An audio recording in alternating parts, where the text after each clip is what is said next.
Hey guys, my name is Adam from Encounter Wargaming, and today I'm going to do kind of a brief cursory overview of how to paint the Silent Ones from the Arcanists and Gunsmiths from the Arcanists. I hope you like it. Check it out.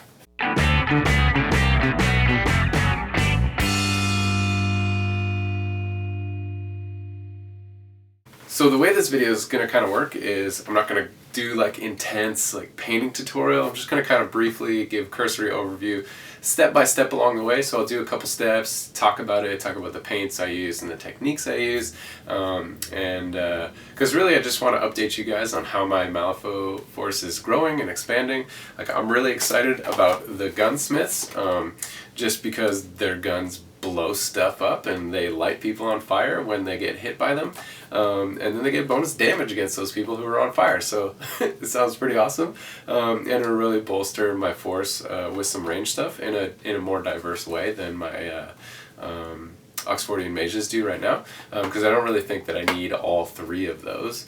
And then the Silent Ones, I'm really excited to try these out, even though I know they get bonuses with people with the Frozen Heart special rule, and none of my guys have that right now, but they do paralyze people and they do heal kind of in a little bit better of a way than Mouse does right now. Mouse, I have to hit that ram to heal people, and usually by the time I'm ready for that I don't have a card with a ram on it, because I'm blowing up my rams on Ironsides to get the uppercut in there. So the Silent Ones have a built-in heal, and they can paralyze people. So I'm really excited to expand my force in both of these ways and just give me a little more flexibility and options. So let's dive in. Like I said, I'm going to go step by step along the way. You've already seen the models built. I'm assuming you guys know how to prime, so let's jump into step one. See you there. Alright, so here's step one for both of them. And so kind of what I've done is my general approach is to lay down some colors that are the majority color for the model. A lot of people work from kind of the underneath layers to the higher layers, so like from skin, which is you can't get more underneath that unless you're a zombie and your guts are hanging out, so from skin tones out to like the inner layers of clothing, to outer layers of clothing, and then stuff that the models are carrying and stuff like that. So I generally work that way too, but what I first like to do is kind of set the base colors that'll give the generic tone for the model. So what I mean specifically is kind of all these Silent Ones clothing, it's all white. The cape is white and grays, this cool fur cloak that they have.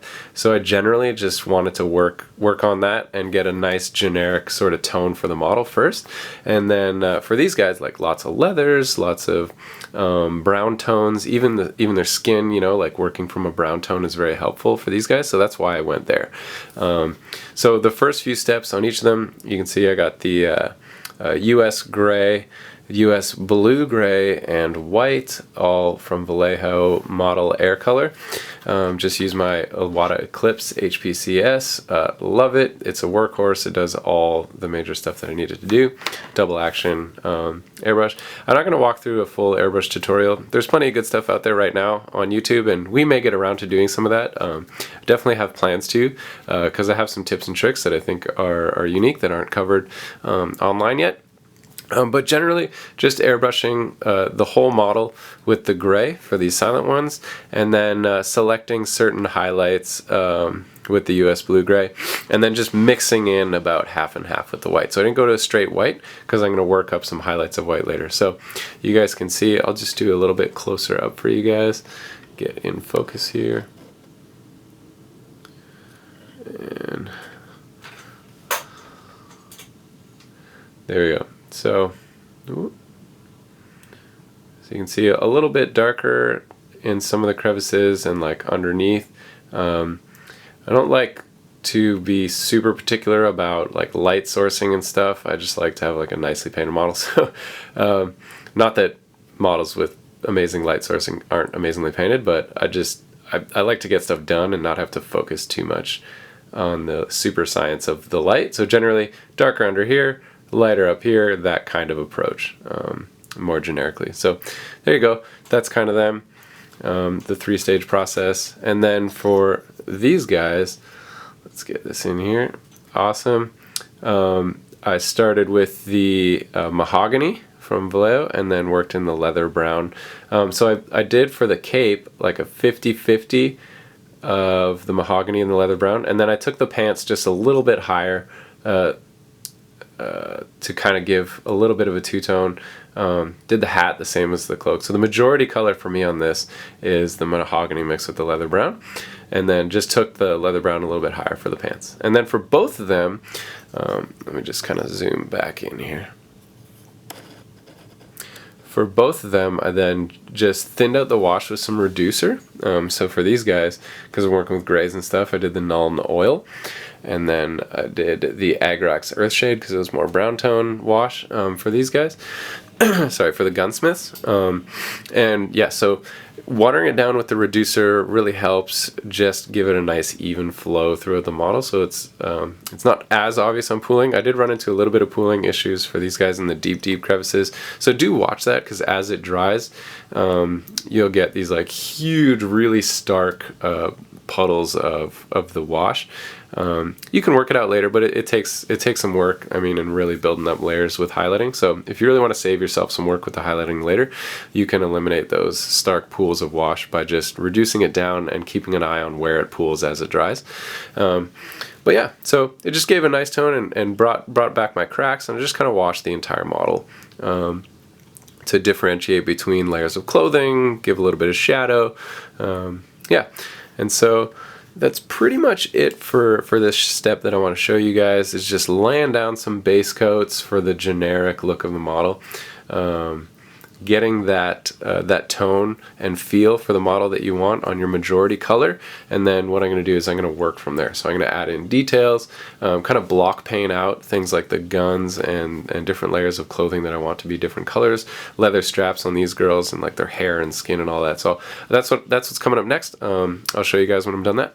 Okay, so here we are. I've laid down a few more base coats on these guys. So just filled in some of the spots on the flesh and the wrist guards and leather straps over here, boots. Same thing here. And then for this, you know, going for a little denim look on his pants, and he's got kind of the cowboy pant covers, I don't know what they're called. And just the metallic stuff on the guns, and same thing, flesh on these two. Little silver bits on these ladies.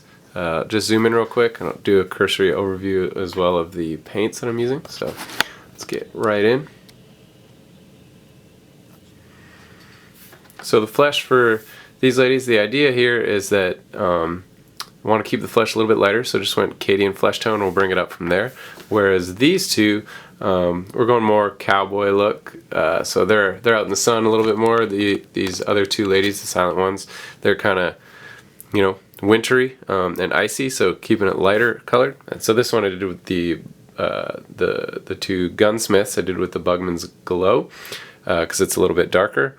All the metallic is done with the gunmetal, so a nice middle tone, kind of like your bolt gunmetal or whatever is now the new one from GW. That's the equivalent thereof.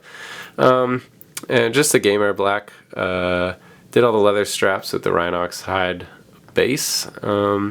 And yeah, the colors that'll potentially be for the jean color, like her shirt. I'm just doing these pretty much like the box, so her shirt is like this light gray color, maybe a hint of blue, and the denim will get a little bit more blue in there as we bring that up. Give him a nice black dress shirt, and both of these folks have black hair.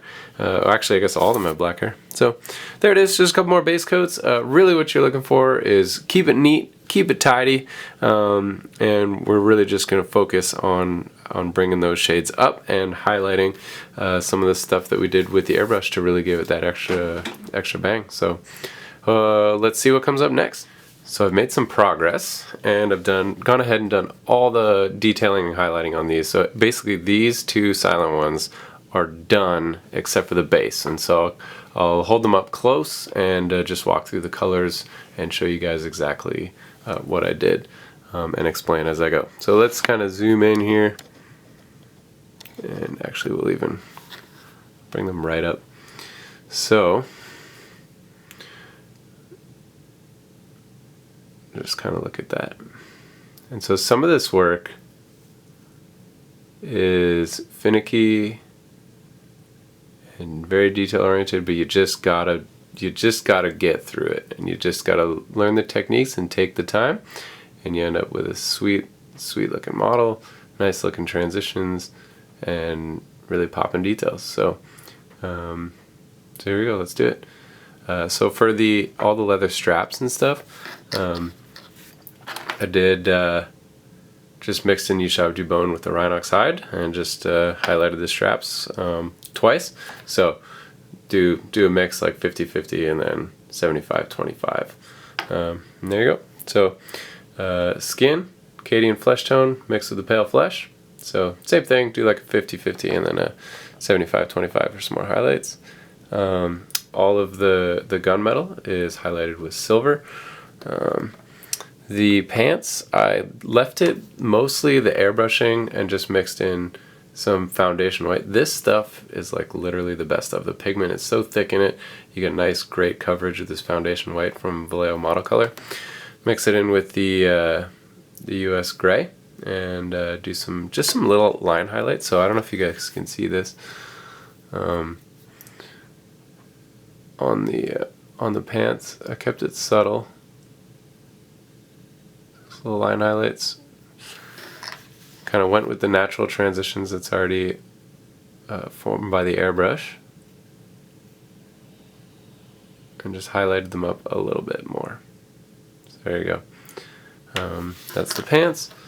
And the hair, I just mixed black with the US gray, and then did a straight highlight of US gray, the model air color. So you guys can see the hair a little bit. Just keep it streaky, nice and hairy there.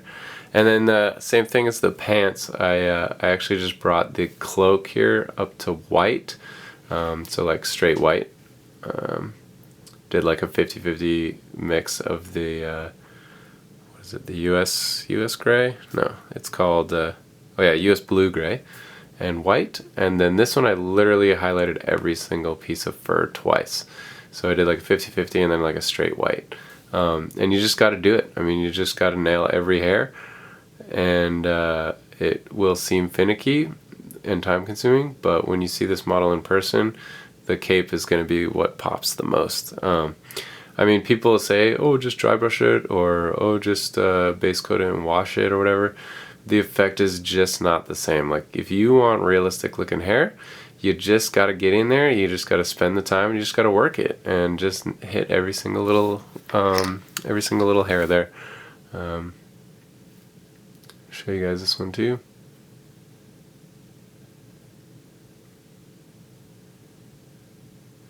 Get the eyes in there. Ushabti bone on those teeth, and then mix in a little white on the the necklace and stuff. I don't know if you guys can see that.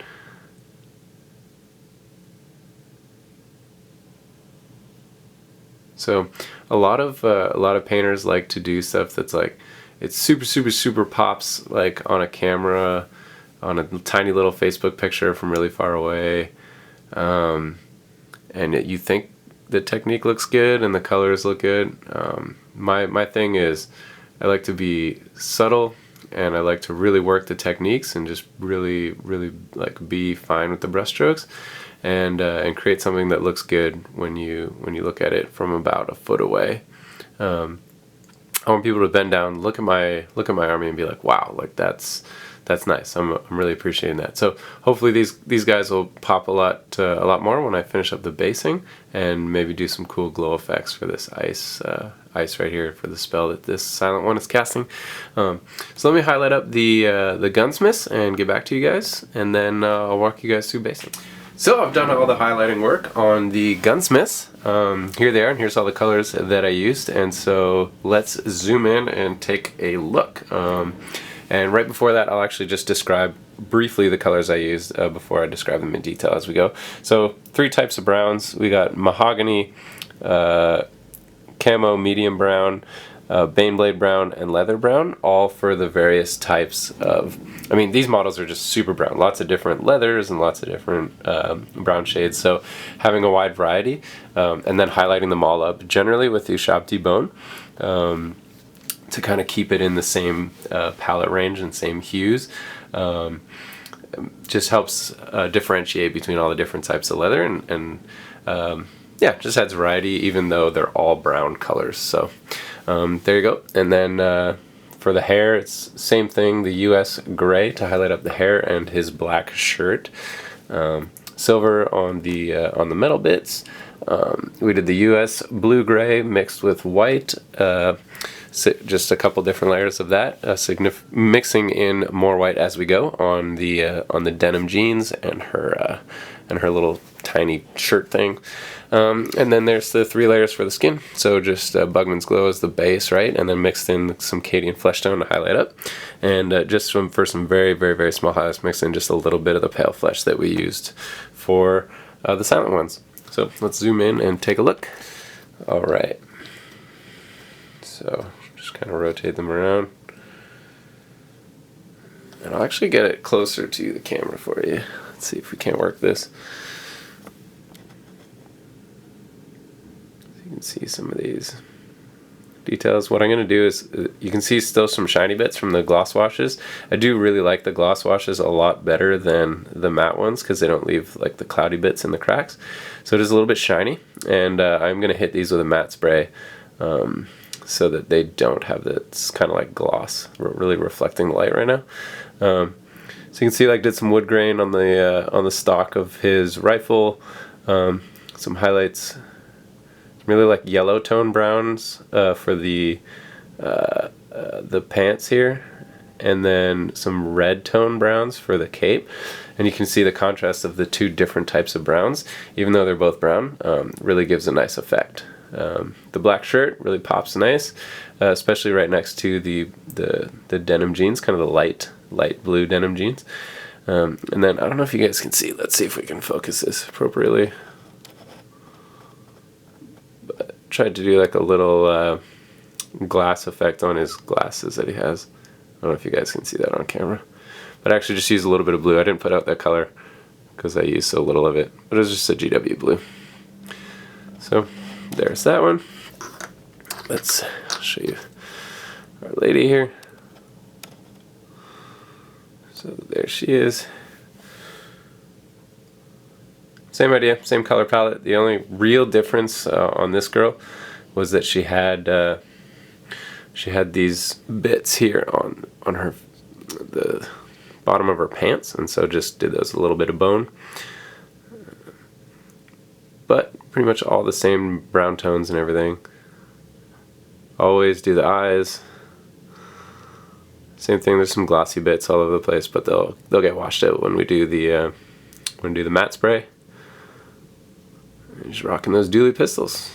So there it is. Let's go to the bases and see how we do there. Okay, step 1 for the bases. Just glued on some sand. So just some white glue and some sand. Blammo. All right, let's paint it up and make the sand brown. All right, here's the next step. So all I did after the brown was just dry brush it with this XV88 and then dry brush one more time with the U-Shop Debone. For this little metal bit on the base. Just get a little wash of the Nuln oil and do a couple of highlights of the silver. So a quick zoom in so you guys can take a look. And here we go. Pull one up really close for you guys. Pretty simple.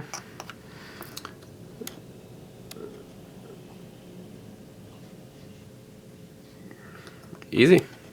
Alright, so the last thing we have to do is just do this gal's ice spell that she's casting here, this cool little ice detail, and then we are all finished.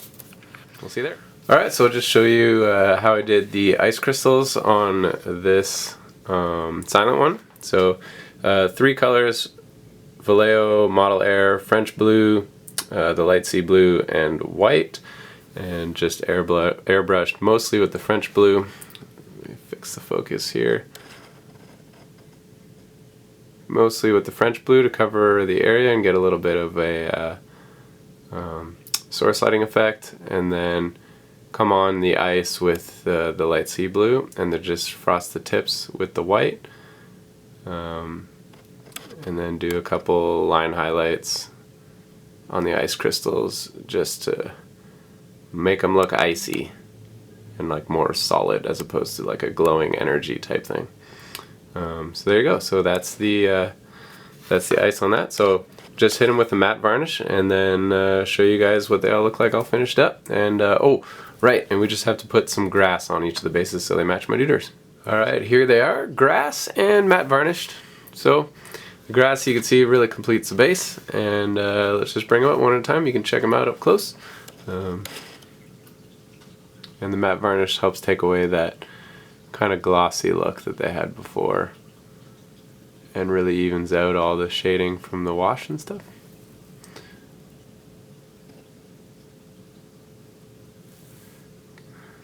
See here the back of the cape just looks awesome, nice and furry. Next, you can see the glow on this icing, just looking smashing.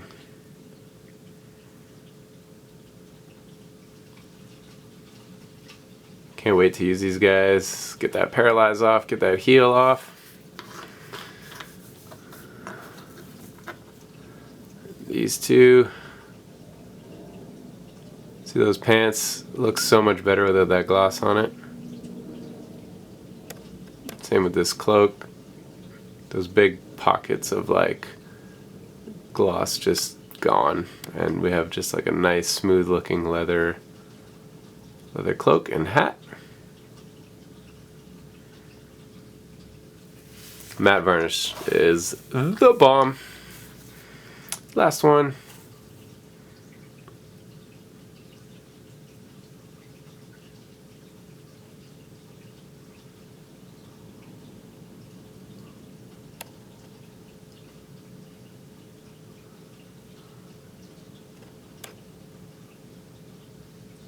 Alright, sweet. So there they are, the most recent additions to my crew, all painted up. Guys, if you like what we're doing, then subscribe to our channel for more. And if you really like what we're doing, head on over to our Patreon channel in the link below, where you can support us for as little as $1. So yeah, we would love if you would support us, and subscribe to our channel, and we'll see you for the next one.